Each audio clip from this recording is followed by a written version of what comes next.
সকালে রাজধানীর ব্র্যাক ইউনিভার্সিটিতে অনুষ্ঠিত হয়েছে ADWIZ 2.0 এর ওয়ার্কশপ 1। শিক্ষার্থীদের মার্কেটিং, ব্র্যান্ডিং ও অ্যাডভার্টাইজিং খাতের বাস্তব অভিজ্ঞতা দিতে এ কর্মশালার আয়োজন করেছে BRAC university business club BIZB।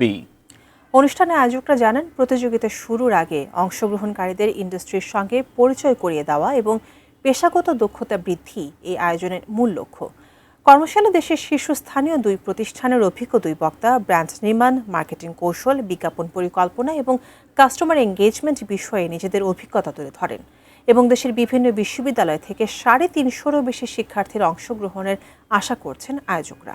তাদের মতে এই আয়োজন শিক্ষার্থীদের একাডেমিক জ্ঞান ও শিল্প খাতের বাস্তব অভিজ্ঞতার মধ্যে সেতুবন্ধন তৈরি করবে এবং ভবিষ্যৎ ক্যারিয়ারের জন্য প্রস্তুত হতে সহায়তা করবে। Comfort doesn't make sense. Comfort. Thank you. Anybody else? It's time to move on. It's study. So, there you go. And there's one philosophy I stand